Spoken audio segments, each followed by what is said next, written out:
Before we jump into this podcast, let's just have a first word from our sponsors, NordVPN, the fastest VPN in the world and an absolute essential travelling companion. You can use NordVPN on 10 devices with just one account, easily switching your virtual location to access apps and websites in other countries. But if you're out of the country, make sure that you've got NordVPN to be able to use your subscriptions and watch the live sport that you might miss. If you're at home, use it to see if you can save money with products that might be cheaper in another region. Go to nordvpn.com/Manchester to get 4 extra months on the 2-year plan. The link is also in the podcast description. Hello and welcome to the latest edition of the Samuel Luckhurst Show on the Manchester is Red podcast.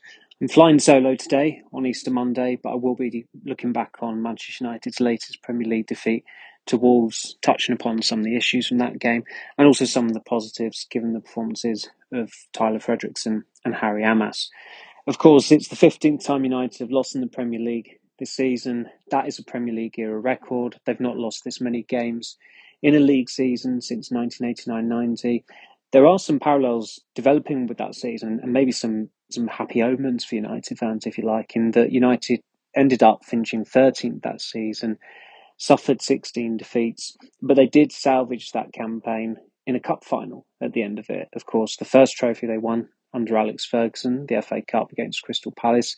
3 years later, they became champions. And of course, this current United regime, their target is a title in 3 years' time in 2028. So to quote Lloyd Christmas in Dumb and Dumber, you're saying there is a chance. I think we're possibly getting ahead of ourselves a little bit. Of course, United's current position, it's not guaranteed to be 14th. They're still got a bit of work to do. There is a chance they could actually finish as low as 17th. But the other good news, I suppose, if you're opting for some gallows humour after another defeat yesterday, is that United now mathematically cannot be relegated. That threat has never felt particularly tangible, and it has felt like, for, as I've said before, for about 4 months now that United were destined to finish in the bottom half of the table. But the quality of the Premier League this season, let's face it, it's not been a good Premier League season. As Roger Sterling might say in Mad Men, I find the product boring. And it has been a pretty tedious campaign. The relegation is going to be boxed off probably by this week. I think Ipswich's fate is going to be mathematically sealed. Leicester City are now down. It's felt like they've been down for several months, possibly since the start of the season. In fact, they look destined to fail and doomed to go back to the Championship. Southampton are already down as well, but they have at least equalled Derby's points tally from 2007-8 of an almighty 11 points. But going back to United, Wolves, having beaten United yesterday, are now actually level on points with Ruben Amorim's side. The game played out largely as we expected. From a journalistic perspective, it was actually quite nice to go to Old Trafford yesterday and for it to be uneventful, for it to be to be, I suppose, quite serene. Of course, it's not the final score that United would have wanted, but after everyone went through the ringer on Thursday night, we all anticipated a rather quiet afternoon, and it was. It's not even seismic if Manchester United lose a game these days. We've become so accustomed to seeing them lose this season. It was a terrific free kick from Pablo Sarabia, the one piece of quality in the entire game. Wolves have been on a very good winning run. Sorry, they were on a good winning run before yesterday.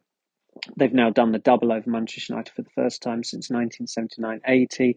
That came a week after Newcastle completed the double against United for the first time since 1930-31. So even when it feels like no more records can tumble, however bad United are, they do still tend to tumble, and that was another one yesterday. So it's another case for United to take stock. I suppose with performances like that, after less than 72 hours after the epic against Lyon, they are a reminder that whatever happens with United between now and the end of the season, their plans for the summer cannot change. It doesn't matter if they win the Europa League, if they go out the Europa League in the semi-final, whether they lose in the final. Whatever happens there, they've got to carry on regardless with plans for the summer and the upgrades in certain positions that are absolutely essential if they are to become a credible force again next season. And it's pretty clear that the biggest problem position in that team is up front. And unfortunately for Rasmus Højlund, watching him yesterday, he is getting worse. He actually did quite well, I thought, against Lyon. His hold-up play was a lot better. He put himself about more productively. He didn't really get many chances against Lyon, and his body language was over emotional at times. But when he came off in that match, I thought it was a mistake. It worked out in the end with Kobbie Mainoo, of course, as an auxiliary striker, scoring an equaliser on the 2-hour mark. But Højlund is now on 1 goal in 28 games. United have failed to score in 13 out of 33 Premier League matches this season. Their goal difference is -8. I think it's safe to assume for the second successive season they'll end the league campaign on minus goal difference, which is unforgivable for a club of Manchester United's stature, particularly when they've invested £108.5 million on their two strikers in successive summers. And let's face it, Joshua Zirkzee, who is out for the rest of the season, he's not a striker. He has found a niche, I should say, as one of the two playmakers in Ruben Amorim's system. A happy accident, if you like. But he was not the player that Manchester United needed. And clearly, the recruitment staff, the people responsible for that signing, Erik ten Hag, Dan Ashworth, whoever you want to point fingers at, they made a big blunder there because they needed someone who was going to operate as a striker, and that's not Zirkzee. That was noticeable as recently as his final appearance against Newcastle United, when he was actually being told to withdraw by Ruben Amorim and avoid aerial duels, because that's not his forte, and it's not Højlund's forte either. Yesterday, he was analysing pretty good detail by Ashley Williams and Alan Shearer on Match of the Day 2 last night, and his poor movement for crosses. And yesterday, for once, he couldn't actually complain about a lack of service, and that has been overplayed. I think in recent months, amid Højlund's lack of goals, the fact that, or the apparent fact that he doesn't get crosses coming into him every now and then, there have been some glaring examples where the ball should have come to him and it didn't. The most infamous being Diogo Dalot not crossing to him against Real Sociedad and San Sebastian. There was maybe an occasion against Lyon last week as well where Alejandro Garnacho didn't pass Højlund the ball. Højlund not getting the ball is a sensitive subject for him. Dating back to last season, there were some issues with some teammates there. I did the story that some United players were hesitant about playing the ball to Højlund. Understandably, he wasn't happy about that. And he responded quite well, even though he'd been dropped for the next game. He came on, he scored against Newcastle. The next game after that, he came on, scored against Brighton. And he did well as a substitute in the FA Cup final as well. But those 3 games were as a substitute. And Manchester United didn't spend £64 million up front for a substitute striker, even though that was essentially Højlund's entry level. He had to, at the age of 20, when he joined United, looking at his goal scoring record, it did not scream starting striker. And we all know that the mistakes Manchester United made in that summer, but Højlund has had enough time now to look like he's up to it at the very least, or that cliche that you'd be worried about a striker if they're not scoring, but they're at least getting chances. You'd be worried if they're not getting chances. And Højlund, he doesn't often get enough chances, and I don't think that can always be pinned on his teammates. His movement is just not good enough. He doesn't really hold his own against the majority of defenders he comes up against. But yesterday he did have 2 chances. He should have got on the end of Alejandro Garnacho's cross early in the second half. He failed to even connect with it. I think Højlund, looking at his body language after that, you knew that he knew he should have at least got a toe onto that. He did a brilliant bit of skill before that opportunity. I think it was, he had Patrick Dorgu across from him where he probably should have played the ball to him to tee him up for a chance at goal or get a shot off himself. Inexplicably, Højlund slowed down and he was tackled easily by Totti in the end, the Wolves defender. And that did encapsulate everything wrong with Højlund at the moment. He's hesitant, he's not sharp, he doesn't shoot, he doesn't cross. he's not really a threat to the opponent's goal, and that's why he's got one goal in 28 games. It's why Manchester United absolutely have to sign a new starting striker in the summer, and it won't be difficult to find an upgrade on Højlund because of how relatively raw he still is. And as I said before, you look at his records for his previous clubs, that is not the record of a goal scorer.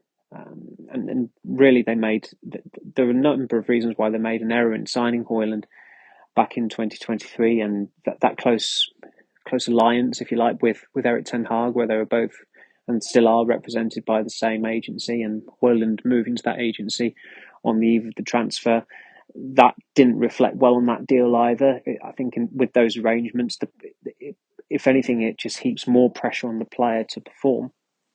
And it's enough pressure for a striker going in at Manchester United, where they're expected to lead the line.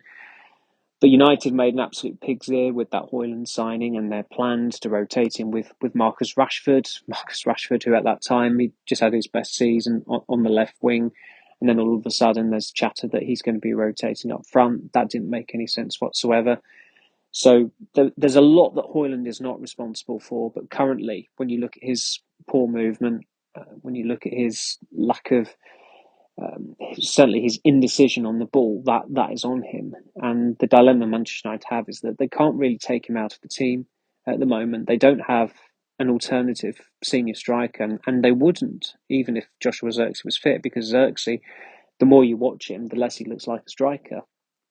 And that's why he's had a pretty respectable few months, or had a respectable few months before he got injured up at Newcastle, because he was operating primarily from a deeper role. Of course, he could have rotated with Højlund. That was an option, but it certainly didn't work against Newcastle, and there were a lot of tweaks being made by Amorim during that game while Zirkzee was still on the pitch.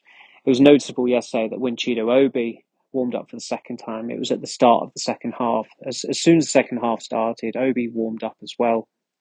And that was not exactly a vote of confidence in Rasmus Højlund, who inevitably made way for Chido Obi, who came on for his first appearance in just over a month. I think he's made 5 substitute appearances now. The young Denmark under 21 international, and I think it's safe to assume that he will be in line for a full debut at some point later on down the line. Amorim did say at his press conference yesterday afterwards that he's not entertaining the prospect of taking Højlund out of the team. He is between a rock and a hard place where he doesn't have a senior alternative option. And to be honest, this week it does help them that they don't. It does help United that they don't have a midweek game.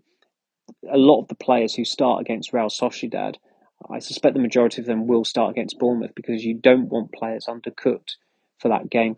You're going to want Harry Maguire back in the team, Casemiro, Bruno Fernandes, Lenny Yoro was another one, of course, who was on the bench yesterday, Diogo Dalot as well, and maybe give them an hour, 45 minutes, 4 days before that big clash at San Mamés in Bilbao. And with the case of Højlund, if he can somehow get a goal against Bournemouth, that will do him the power of good, or you'd hope it would do him the power of good, going into what automatically becomes United's biggest game of the season, given that they are 2 games away from the Europa League final. Call it gallows humour from MUTV, but after Amorim's press conference yesterday and we got back into the press lounge, the MUTV was being shown on one of the screens, and the volume was on. And all we could hear was just commentary of someone scoring goals. And it turned out that the show that MUTV put on after their live coverage of the Wolves match had finished was all the goals Scott McTominay. Now, McTominay scored 3 goals in 2 games for Napoli last week. He's got 10 goals for Napoli this season. Of his former teammates, the only one who's got more goals for United, more club goals this season, is Bruno Fernandes. So not the best of timing from MUTV, but maybe a measure of how much MUTV are pining for a new goal scorer as well, because Manchester United certainly need one. On a pretty negative day for United again, as I said, 15 Premier League defeats now.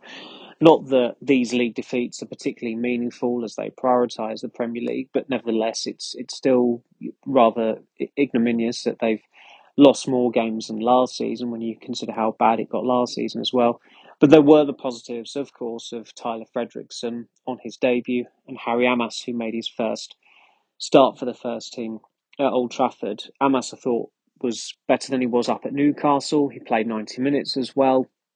He probably could have played longer at Newcastle. I thought his substitution at St James's Park was slightly premature. But yesterday he showed good equanimity in defence. He was attack-minded. He put a couple of good crosses in. Højlund actually applauded one of his crosses. And again, if you've got access to Match the Day 2, it's worth looking at the analysis of the lack of movement from United's forwards when Amass was putting balls into the box, and for him to be that attack-minded, that adventurous, that confident on the ball on his first Old Trafford start really does bode well. I mean, he played a pretty significant chunk of the Lyon game only 3 days earlier, but he had the durability to complete 90 minutes yesterday. And him and Tyler Fredricson were the clear positives. Fredricson was clearly a surprise starter because he wasn't even on the bench for the Lyon game in midweek. He had been on the bench 3 times earlier in the season. He was first named on the Manchester United bench as far back as Erik ten Hag's first European game in charge against Real Sociedad in September 2022. Some of you might just remember that, or certainly that game is just synonymous with being staged on the night that Queen Elizabeth II died. But Tyler Fredricson didn't get on the bench that night. Yesterday, it wasn't a case of whether he'd be on the bench, but he was in the starting 11. So he applied himself very well. He got a good tackle in on Mateus Cunha that elicited applause in the first half, so that would have done his confidence no harm whatsoever. And it was quite a nice touch that when Jorgen Strand Larsen was substituted in the second half, he patted Fredricson on his way off, very sporting, just to acknowledge what a good job he'd done. And Fredricson offered a pat back. It did rather encapsulate how tepid the game was, but it was also a genuine sporting touch. Pretty charming acknowledgement between defender and striker. Strand Larsen has been among the goals recently. I think he's got 11 or 12 goals for Wolves in the Premier League this season, so it's pretty good going. I thought at the start of the season that Strand Larsen looked like a poor man's Rasmus Højlund, but it turns out that it's probably the other way around, unfortunately, for Rasmus Højlund. So Fredricson, who was in the 2022 FA Youth Cup squad and would have started the final had he not got injured, he was replaced by Louis Jackson for that 3-1 victory against Nottingham Forest a few years ago. But he's another member of that squad who has gone on to make his debut for the first team. Alejandro Garnacho, of course, was the first. Then it was Kobbie Mainoo. Dan Gores made his debut from that squad as well. There were a couple who've been on the bench. Radek Vitek, Rhys Bennett, Mark Gerardo was on the bench at Nottingham Forest a couple of years ago. Charlie McNeil, I forget, he made his debut. He actually made his debut against Real Sociedad on the night that Tyler Fredricson was a substitute. Louis Jackson, who was next to Rhys Bennett when United played Forest, he's been on the bench a number of times as well. If you cast your mind back to last season when Harry Amass, Habib Ogunay, Louis Jackson, they were almost permanent fixtures on the substitutes bench towards the end of the season. So again, that just highlights what a great hit rate the Manchester United Academy have produced from that class of 2022. The fact that Kobbie Mainoo and Alejandro Garnacho are integral figures in the first team squad. The fact that there have been other debutants and also other players from that squad have not necessarily made that step up to the first team, but they've been certainly recognised by the first team to the point of inclusion in matchday squads. So a good day for Tyler Fredricson and Harry Amass. Ruben Amorim said afterwards that they deserved better in the sense that their performances were so good that it was a pity for them that they lost. But those two shouldn't be discouraged whatsoever. And with Amass, it's an interesting. What's interesting about his development in particular is that looking ahead to next season, you could see him as the credible competitor for Patrick Dorgu on the left wing. Dorgu, of course, as the first senior signing of Ruben Amorim's tenure coming in late January from Lecce. That's his role. But of course, you always need someone to compete with. And Harry Amass at 18, looking at him, he seems like he does have the skill set to step up into that role. United do also have the option of playing Diogo Dalot on the left wing. I think he's played there, looking at the data earlier today, I think he's played there 17 times this season, Dalot. He's been on the right more often recently, which is much better for him. It's much better for United. And Diogo Dalot has actually improved, and Manchester United's performances, by and large, have got better with him playing on the right. But United do have three options on that left wing, so I don't think they need a left winger in the summer. And of course, the fact that Dorgu came in back in January, that pretty much meant that they wouldn't be going for one anyway. But it does, of course, raise the question as to what happens with Luke Shaw, who was not even in the squad yesterday. And Manchester United were very quick to clarify that Shaw was rested. He wasn't injured, he was rested. He trained on Sunday morning. The plan had been for him to play 30 minutes against Lyon in midweek. But of course, where Nusa Mazraoui was had to come off and leave Old Trafford at half time. And then his intended replacement, Victor Lindelof, also had to leave Old Trafford pretty much at the same time due to a separate personal matter. That meant Shaw had to come on early. And during the substitution, certainly when Harry Amass was coming on, I did wonder whether Luke Shaw was going to come off at that point, because watching him, he clearly wasn't fit enough to play more than at least a half's worth of football. Amorim said that he was scheduled to play only 30 minutes. He ended up playing 75 minutes. So that's why he wasn't in the squad whatsoever against Wolves. That said, this is a player who's made 5 substitute appearances for Manchester United this season. He's not started a Manchester United game since February the 18th last year. You look at the other players who were on the bench yesterday. Casemiro, who's 33. Bruno Fernandes, who hardly ever misses a game, he's 30. Diogo Dalot has only missed 7 games through injury since the start of the 2020-21 season. Harry Maguire, 32, he was on the bench as well. Lenny Yoro, who was out for 4 months at the start of the season with a fractured metatarsal, he was also on the bench. It's pretty clear that for as long as Luke Shaw remains at Manchester United and his contract expires in 2027, there's no +1 option. As long as he remains there, and as long as Ruben Amorim remains there, Luke Shaw has to, and probably only will, play at centre-back. And that's the right decision. In a back three, he will not have to do as much running. The demands on wingers in this system in particular are going to be very heavy, as they should be, because those wingers need to serve as the striker. Shaw turns 30 in July. He has started, I think it's 14 or 15 games since the start of last season, and he's gone 14 months without a start at club level as it is.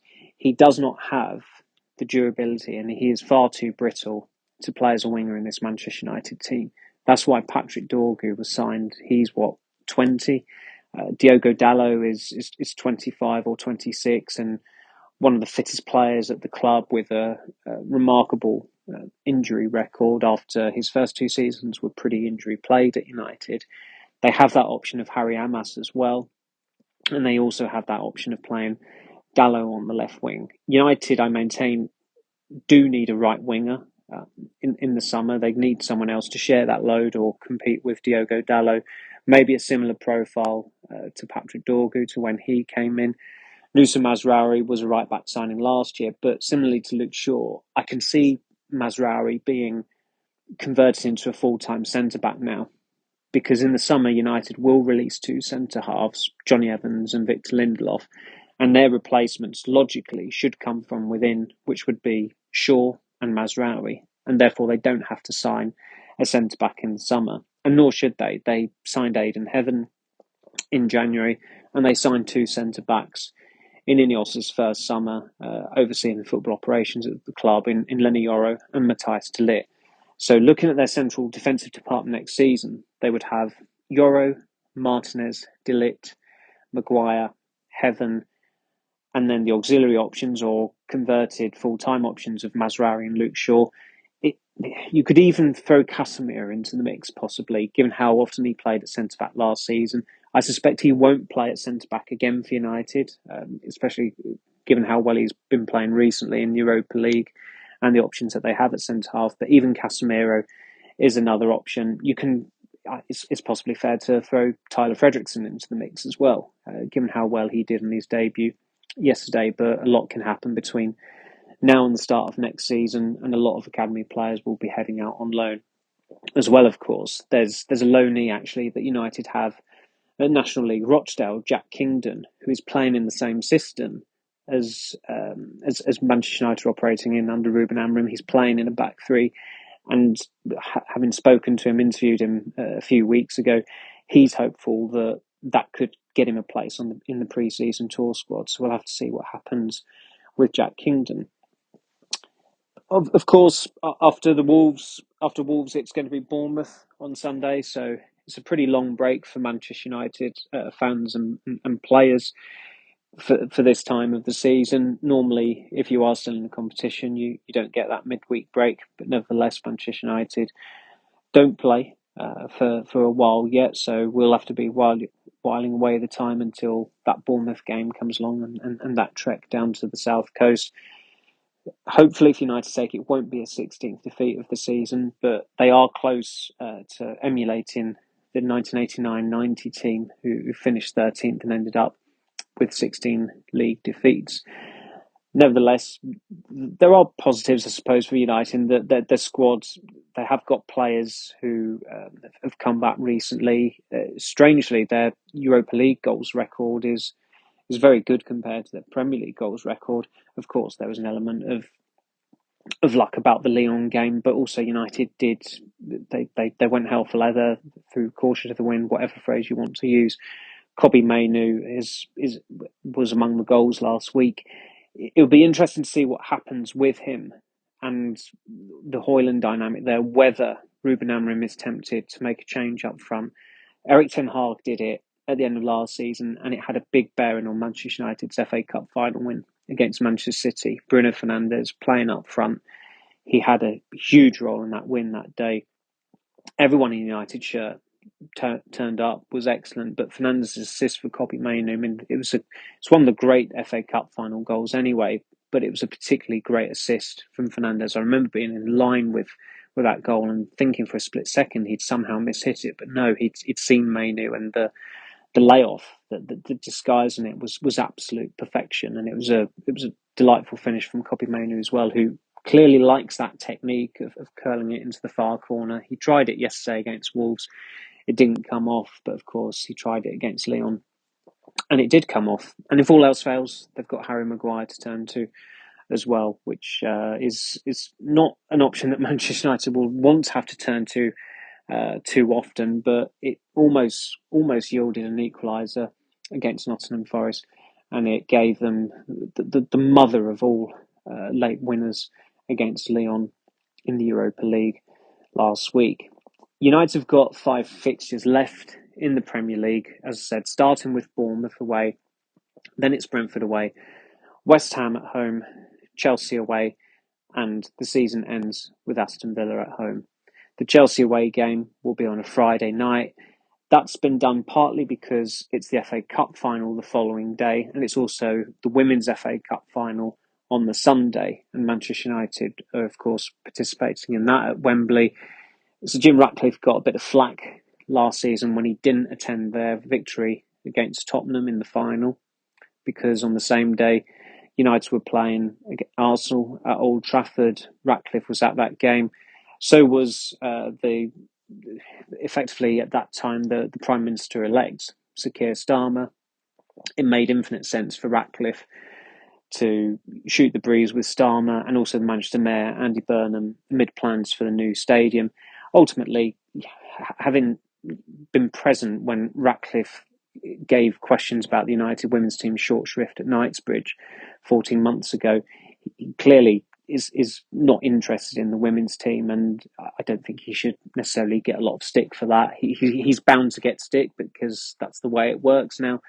But as someone who's in their early 70s, I imagine most United fans from that era, they're going to be completely invested in the men's team and not have a great deal of investment in the women's team. It would be inauthentic of Ratcliffe to pretend that he's particularly invested in the women's team, and that shouldn't be held against him. The priority for him, quite understandably, is what's going on in the Manchester United men's first team, and there's a hell of a lot to sort there as it is. I think I'll leave it there for this week and this one-man show. It will be a two-hander, hopefully later on this week, when we'll preview the Bournemouth game and touch upon any news that's happened throughout the week. Depends. Obviously, we have no idea how quiet or how busy it's going to be at the time of recording this podcast. But normally with United, there's still a fair amount to go at, and it promises to be a fascinating end to the season, regardless of what happens in their two-legged Europa League semi-final tie against Athletic Bilbao. Thank you for listening. Please give us a like or subscribe on your podcast platform of choice, and leave us a 5-star review if we're worthy of 5 stars in our own player ratings. And enjoy the rest of your week. Thank you.